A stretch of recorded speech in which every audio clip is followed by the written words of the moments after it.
Actually 8 months முன்னாடி ஒரு diabetic patient வந்தாங்க. அவங்க வந்தப்போ அவங்க சுகர் வேல்யூ 700 கிட்ட இருந்துச்சு.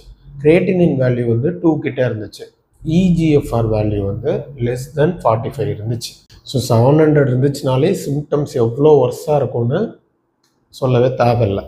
ஸோ அந்தளவுக்கு ஒர்ஸ்ட்டாக தான் இருந்துச்சு. ஸோ நான் என்ன பண்ணேன்னா அவங்களோட கம்ப்ளீட் டயபெட்டிக் மெடிகேஷன்ஸ் எல்லாம் மாற்றிட்டேன். ப்ளஸ் அவங்க லைஃப் ஸ்டைலையும் நிறையா சேஞ்சஸ் பண்ணேன். அண்ட் ரிவ்யூ மட்டும் கரெக்டாக வரணும் அப்படின்னு நான் சொல்லியிருந்தேன்.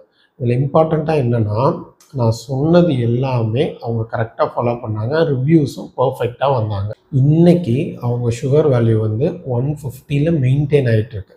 700 இருந்த சுகர் வேல்யூ இன்றைக்கி 150 மெயின்டைன் ஆகிட்டுருக்கு.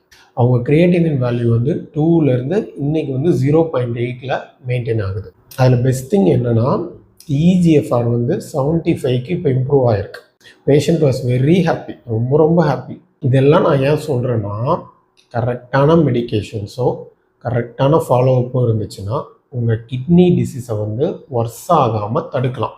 ஏன் சம்டைம்ஸ் இம்ப்ரூவ் கூட பண்ணலாம் இந்த பேஷண்ட் மாதிரி. ஸோ நீங்கள் டயபெட்டிக்காக இருந்து உங்களுக்கு யூரினில் ப்ரோட்டீன் லீக்கேஜ் இருந்தாலோ இல்லை யூரியா கிரியேட்டின் வேல்யூஸ் சேஞ்ச் ஆனாலோ ஆர் இஜிஎஃப்ஆர் சேஞ்சஸ் இருந்தாலோ நீங்கள் ஒரி பண்ணிக்க வேணாம். உங்கள் சுகர் வேல்யூஸை கரெக்டாக கண்ட்ரோலில் வச்சுக்கோங்க. ப்ளஸ் ரெகுலராக கரெக்டாக விசிட் போங்க. ஸோ அதை வந்து நீங்கள் இப்போ ஒமிட் பண்ணிங்கன்னா கிட்னி டிசீஸ் கொஞ்சம் ஒர்ஸ் ஆகும்போது ரொம்ப கஷ்டமாக இருக்கும். ஸோ இப்போவே ப்ரிவென்ட் பண்ணுறது ரொம்ப ஈஸி. ஸோ அதுக்காக தான் இந்த வீடியோ போடுறேன். ஸோ கரெக்டாக ஃபாலோ பண்ணிக்கோங்க. ஓகே.